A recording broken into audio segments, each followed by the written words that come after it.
All right. Hi, everyone. Thanks for joining me here at day 2 or day 3, depending on how you look at it, of Amazon reInvent. And we're here to talk about speeding up ETL processing, specifically with Apache Spark on Amazon Athena. So a little bit about me, I won't bore you. My name is Elliot Cordo. I am an AWS data hero. I've been doing data engineering, data modernization, enterprise modernization for a long time, a little more than 2 decades, or a lot more than 2 decades. I'm the founder of a boutique data consulting firm called Data Futures.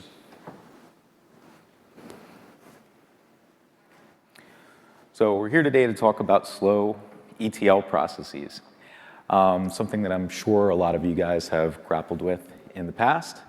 And in terms of agenda today, we're going to frame most of this in terms of a real customer case study, somebody who suffered with a pretty severe data pipeline performance issue. So we're going to start out by talking about what are the major causes for pipelines being slow, right? Just to kind of set some context. We're then going to talk about 2 optimization cases. The first case is really about rethinking a data pipeline problem. And this one actually is not necessarily specific to Spark on Athena or Spark in general. We're then going to talk about Apache Spark, Athena, and Apache Spark on Athena, a little bit of a history, a little bit of an overview. And then we're going to get into our core optimization case, which is this amazing quick win that we got using Spark on Athena. We'll then cover, some things in terms of more advanced usage of Spark on Athena and how you'd actually productionalize Spark on Athena into a production data pipeline.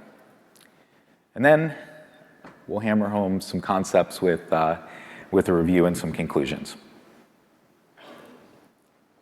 So, this customer in particular was a ad media company, so they basically collect a lot of clicks and impressions, lots and lots of data, right? They had hundreds of terabytes of these sort of events, and overall, I think near a petabyte of data and storage, but hundreds of terabytes that were part of their live production pipelines. Most of these pipelines were organically grown, and in other words, not really architected, happened, piece by piece to solve different problems and drive certain outcomes within their company. And like many of these pipelines were born on a developer or data scientist's computer, and then, they asked a DevOps person to make them run in the cloud. So they were a legacy, kind of on-prem Hadoop kind of solution. But luckily, we helped them move to Amazon Redshift, so that solved at least some of the operational complexity, if you've ever been in that world.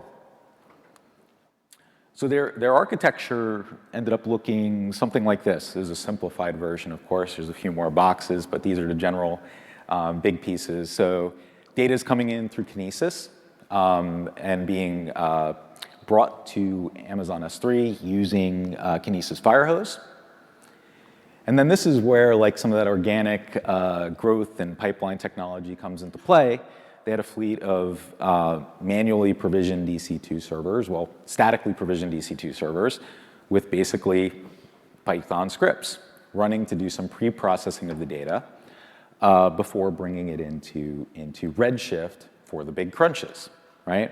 And then most of the big crunches happened in Redshift, where they're doing things like client reporting, internal analytics, and very importantly, billing. So at the end of this thing, they're actually doing attribution and collecting revenue based on this system, right? Which makes it a little more critical than just your everyday analytics system. It's also the cash register.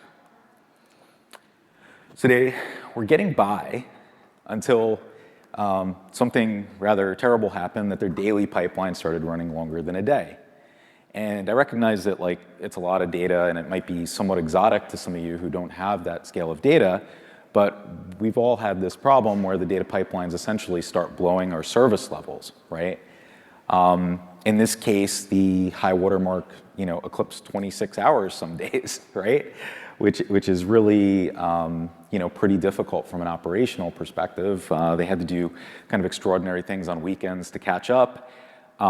It created this kind of like what I'd call like a negative flywheel, in that the operational burden was so high that they couldn't actually get back to doing some root cause analysis and improving the performance. It was just a constant firefight, which is something that probably resonates with a lot of people who've owned data platforms and systems such as this. In a worst case scenario, if something goes wrong, depending on where it goes wrong in the pipeline, and when they detect it, they might end up in a state that they can't actually catch up, right? So again, a little bit exotic because of the length of the pipeline and the fact that it's gobs and gobs of data, but hopefully something that resonates with you all in terms of your platforms and the problems and things that you guys are solving. So I've been, I spent a lot of time in my career making data pipelines more performant. Not always in a case like this, sometimes in data warehousing, more traditional data warehousing settings. And I have a pretty good track record of usually figuring out a solution. And usually it's not rocket science. It's really just doing some proper root cause analysis and then coming up with an approach to solve the problem. And I usually find that the problems fall into three main buckets, right? First one is that you're processing more data than you have to, which is probably the one that we're all very familiar with. I think the most simplistic case of this is you're doing full loads, you're doing kill and fill, you're doing full reprocess of data versus an incremental load, right? And sometimes it's just because that's the way the process was originally built. Sometimes it's driven because you don't trust the source data. Many source systems do not have very good change data capture, right? I think that's something that probably we all run into. It could be that the data arrives very late, right? And it becomes very difficult to say like, hey, like when can I stop reprocessing the late data? There are techniques to dealing with all of those things. CDC is always possible. Dealing with late arriving data is always possible, but it's tricky, right? Very related to this is poorly structured data, right? So, this is kind of at odds with our task as data engineers, right? Because we take data that really doesn't, came from different places, is in formats that are difficult to use for the downstream consumers. And then we make it organized, and we make it rational, and we make it well-structured, right? However, there are certain things that we can control, right? Even at the infrastructure or storage layer, right? If you think about your data lake, right? Are you using partitioning? Are you using a file format? Hopefully you are, that's allowing you to do, pruning of files and file skipping, only projecting columns which you're using in your pipeline or process. If you're in the relational world, right? Do you have the proper indexes? In MPPs, like Redshift, is your data distributed and sorted in a way that it's, most optimal for the rather abusive process that you need to do next to make this data more consumable by downstream users? And this is, of course, very closely related to processing too much data. And then the final thing that we see very often is lack of parallelization, where we've basically got some choke point where a single machine or a single process has to, essentially process all the data, so there's no ability to horizontally scale, right? And if you're using distributed processing frameworks, this really helps. This is a really strong lever for improving performance, but as you'll see in the next use case, it doesn't always perfectly solve, right? So in the end, you look at these three things, and the most important thing that you need to do is possibly rethink the process. You need to ask why. Why is this thing built the way it is? You might be surprised. You might find out that all of the complexity associated with the current process is maybe less necessary or not necessary. There might be a different requirement than what is actually implemented in the code. And sometimes you're surprised and you find out that you actually don't need to do it. That data set is actually not as important as you thought. And once you know the constraints and you know the actual requirements of the data, that's when you can go in and rethink the approach. So that leads me to our optimization case number 1, right? Which is kind of an interesting one because I think it touches upon almost all of those boxes, except parallelization, because it was on a system that is parallel, which is Amazon Redshift.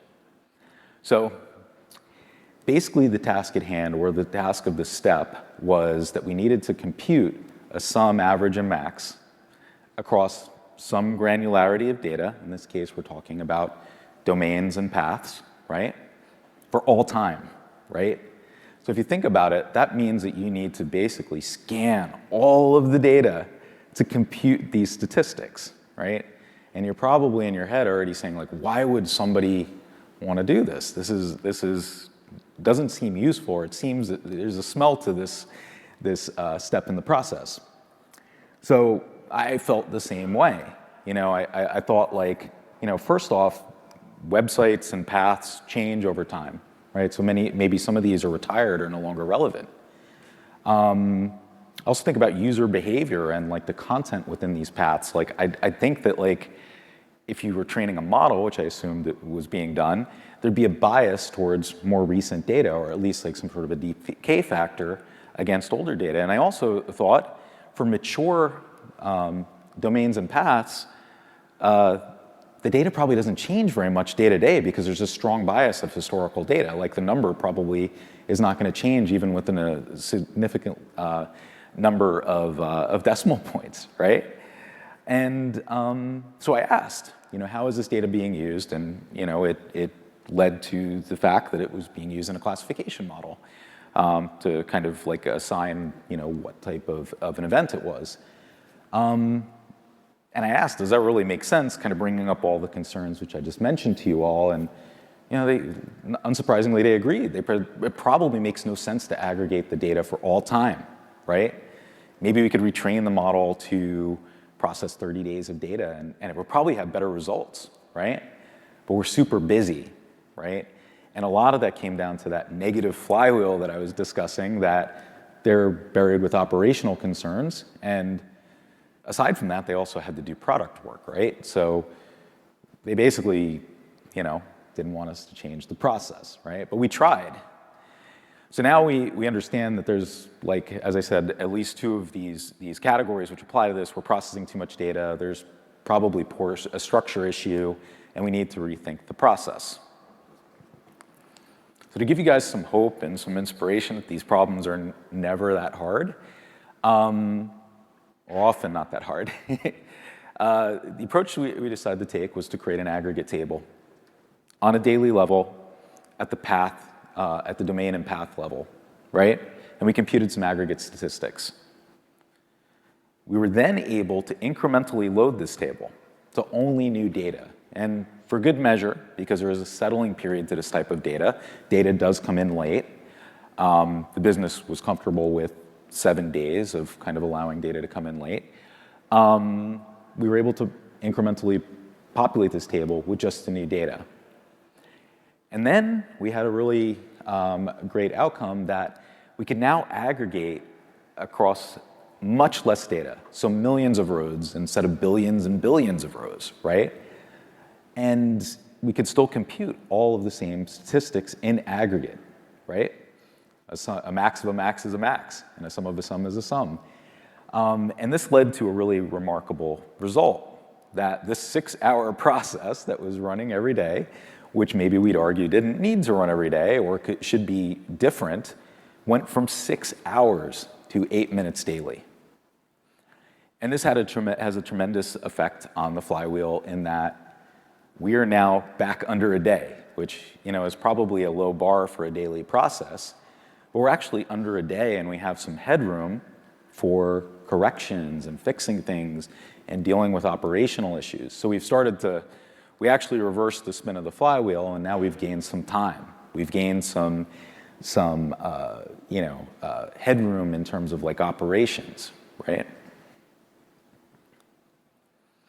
So now we're going to talk about Spark and Athena, right? Two of my favorite like frameworks, and Athena is one of my favorite AWS services.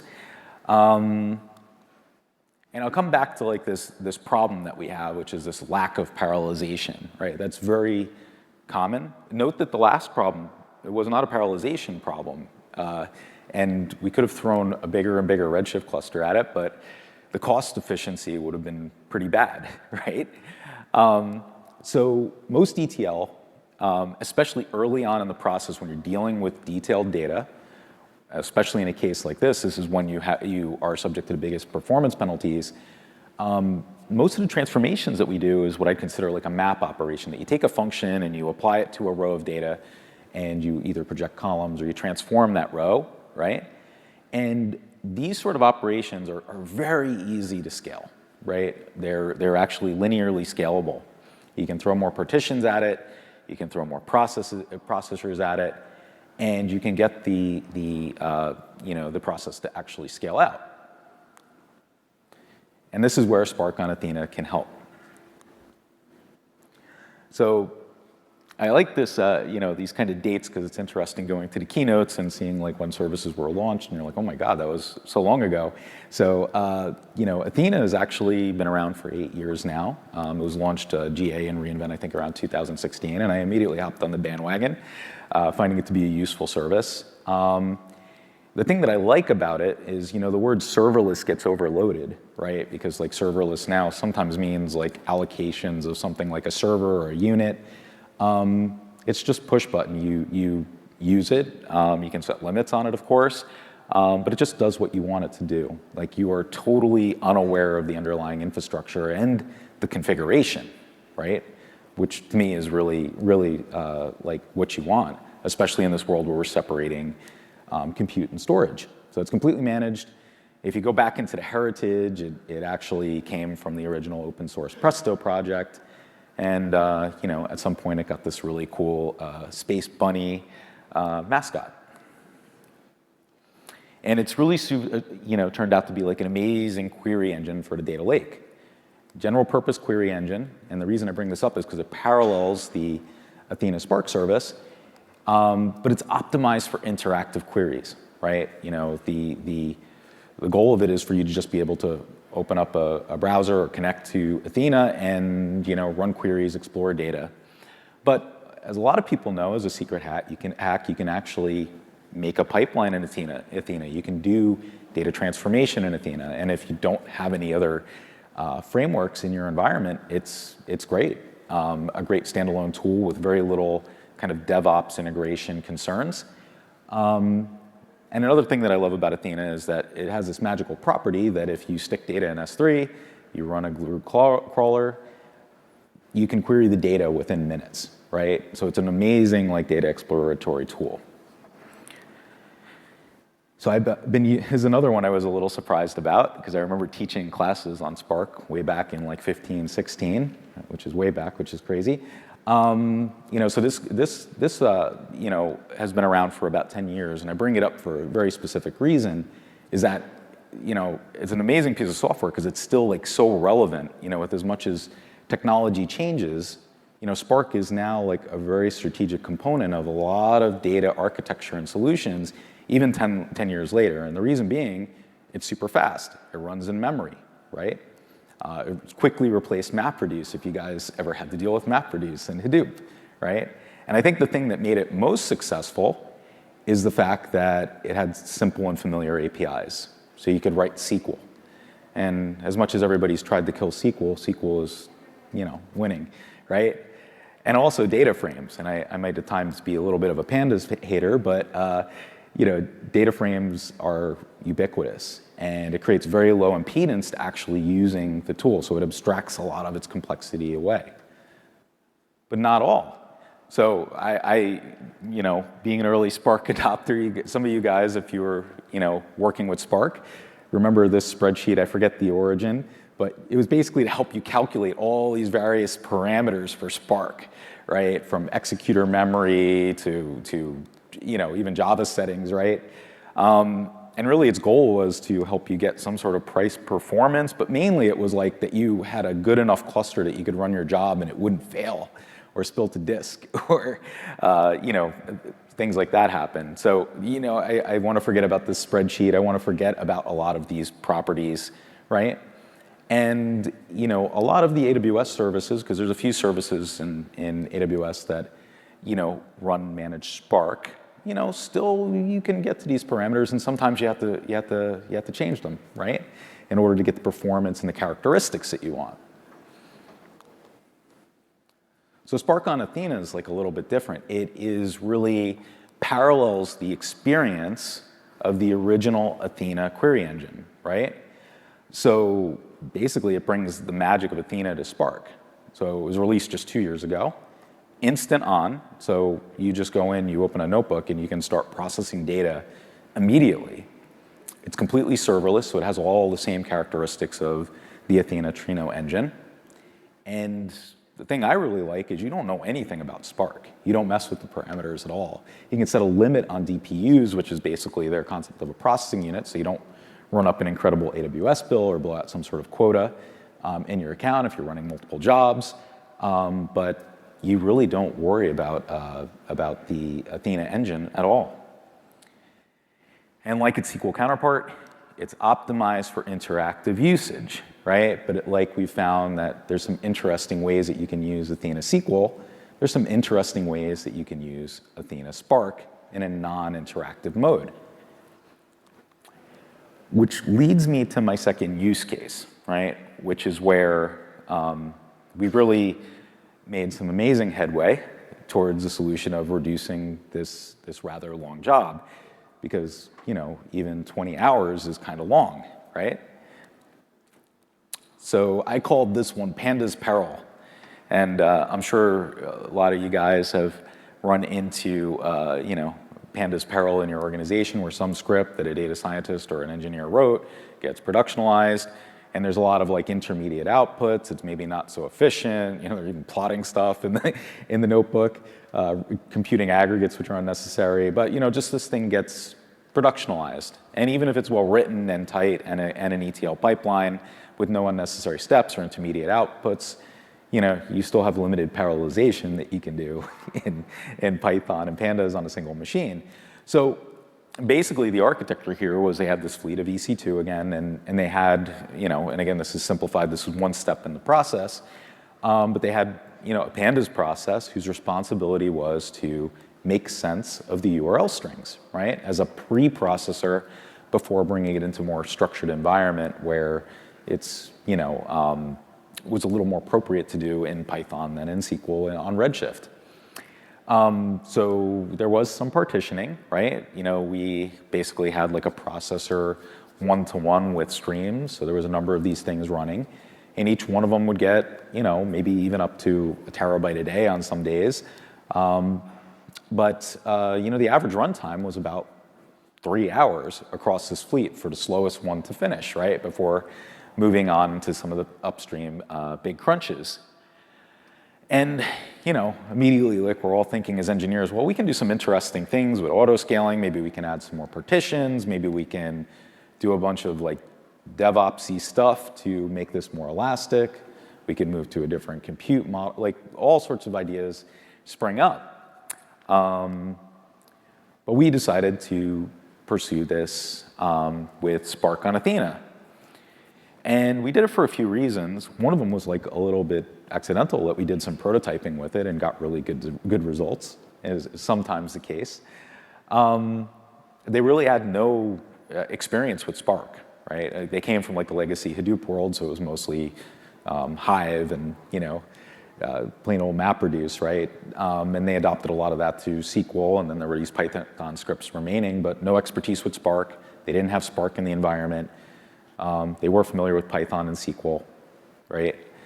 Which seemed to match like the model of Spark, and they needed a quick win. So we couldn't go in and really apply like a serious amount of like DevOps and like automation and orchestration. So serverless felt like a really good idea.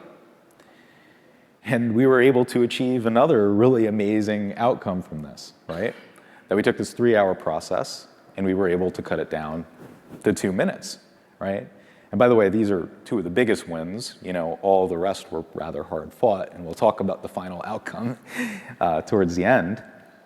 And you know, I have a little demo of some sample data and what this actually looks like, in case you have not actually seen Spark in action. So as you can see here, you know, there is an option now that you can actually start a PySpark notebook, right? And there's a basic editor experience that has all the functionality that you'd expect. The thing that I want you to really notice is, and we'll walk through some of these steps, that it's instant on. We're processing data right now. We didn't have to wait for a cluster to start up. If you remember in the EMR days, you know, you'd wait more time for, you know, the cluster to start than your actual job, right? So we're going through here, we're adding some dependencies. I'll talk about this in later slides. And then we get into our parsing function, which is where we apply our map, right? And the actual map implementation is coming up where we just basically do a data frame as column, right? And it goes there and it applies this function with column, sorry, across all the rows in the data set. And this particular one, a small sample, it's about 12 million rows. End to end, if you run it non-interactively, I think it takes, you know, 20, 30 seconds. And most importantly, a lot of this code and, you know, the use of this particular library, which we'll talk about, was lifted from the existing process. So this did not take a long time to implement. It's doing what it's supposed to do. It's parsing URL strings. It's creating metadata. It's identifying the domain. And we are holding the contract with the dependent processes downstream. So we're introducing, you know, change is basically being isolated to just this one step, and our downstream consumers are none the wiser, right? And by the way, it has all, you know, the editor is pretty basic, but it has all the things you expect. You know, magic functions and plotting capabilities, and this is even a table created with a magic function.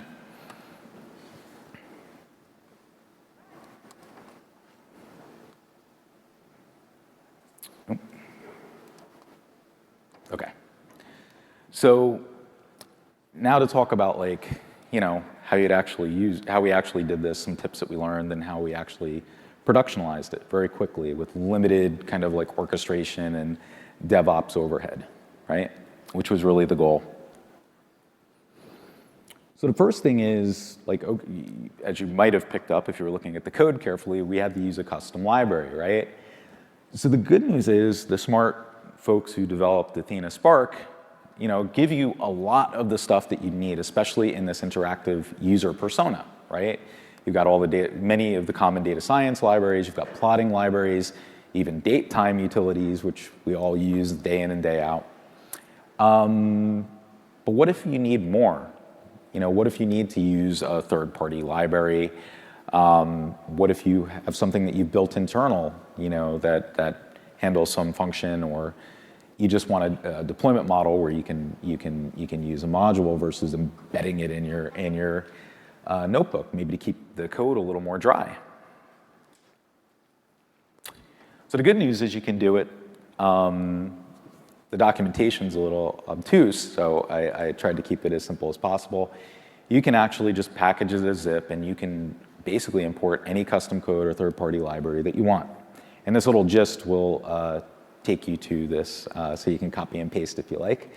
So in this example, we're using TLD extract, which is like a really helpful URL parser. Has some neat properties, including it has like its own little like regex and domain dictionary. So all you need to do is pip install it to a folder and zip it. Get it into S3, and we'll cover, you know, how you can actually use it in your code. Encourage you to look at the documentation for details. The one thing which I'll highlight, which everybody gets wrong, is a Python environment is very important, right? You need to version lock to the version of Python that Athena is using. At the time of this writing, it was 3.9.16, you know, and you can use Py environment or whatever you like to really help you achieve that version lock and make sure that you have all the correct dependencies for the Python version that matches PySpark. And it's pretty easy to build into a CI/CD pipeline as well. So to use it in your code, it's actually pretty easy. All you need to do is do an sc add py file, which is it's a Spark function for the Spark context. And what it does is it makes this available in the Python path, right? So you can do this as much as you want. You can import all of your libraries, and you can really customize the environment and do things quite custom in Spark. And again, keep your code more dry or a little more modular instead of just having like a run-on notebook with lots of copy pasta code, right? This particular module has its idiosyncrasies. And it actually reaches out to the internet when it initializes. And the reason it does this is because it downloads, basically regex patterns. It downloads like a top-level domain registry. And unfortunately, Athena Spark and many of these environments can't talk to the internet, right? So it's the same problem that doesn't allow you to pip install libraries directly through the notebook, right?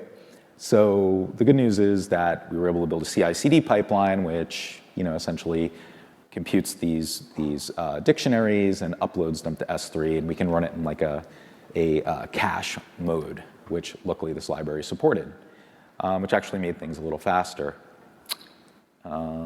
Yeah, but the reason I share this with you is it's also like a very helpful method to get anything you want into Athena. As we talk about productionalization, right? You might need to pass like some sort of state, right, from an upstream job, or maybe some metadata, right?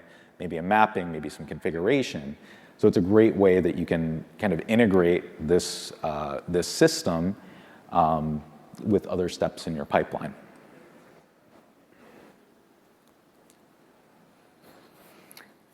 And then finally, it's basically how do you run an interactive job as a step in your pipeline, right? So it's really made to be interactive. Not easily figured out from the documentation, and this just will give you a little snippet of code that works end to end to basically, dispatch and synchronously monitor a job for completion using Athena Spark. But the basic premise is that you start a session, which again is almost instantaneous. In fact, we don't even poll. We do like a sleep 5, and the session is open and ready for submission of work.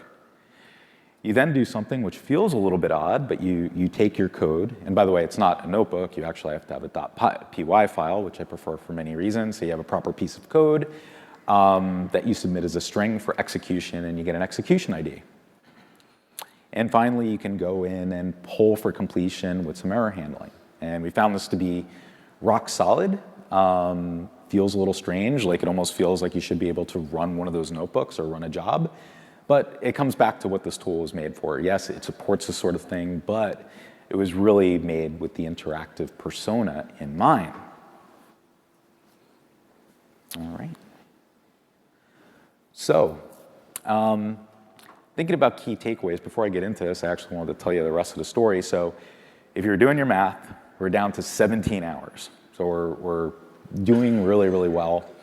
This really got the flywheel spinning so that there was more headroom for people to start focusing on optimization instead of ops, right? So the end result, after probably, I'd say, 20 some odd missions of optimization, we were able to get this once 26-hour job below an hour, right? Again, focusing on these key principles of, incremental processing, structuring the data properly when possible, and, taking advantage of parallelization, right? So what I'd encourage you guys to do is not leave, well enough alone. Long-running jobs only get longer. You never know when you're going to hit that little like hockey stick, or it just doesn't run in your process. One of the reasons I dissuade people from doing anything that's not a deterministic amount of data or time in Lambda is that eventually you're going to get bit, right? And Lambda is not going to be able to complete within the window you want, right? So really, long jobs get longer. They lead to instability. And once that negative flywheel that I talked about starts spinning, it's very hard to get back to fix it when you're dealing with tons of operational issues. This is important for all like software development, is to ask why, right? Like, why are we doing this? Why does it have to be this way? Very often you're going to find out that it doesn't need to be, and you might even find that it doesn't, actually need to be, part of the process at all. Maybe it's no longer used. And, feel free to rethink the problem. Step back from the code, think about a new approach. In my simple use case, inserting an extra step actually had like a very profound impact on performance, which seems somewhat intuitive, but not, Always think parallelization, especially for data sets that sound like events or transactions, right? These things grow over time.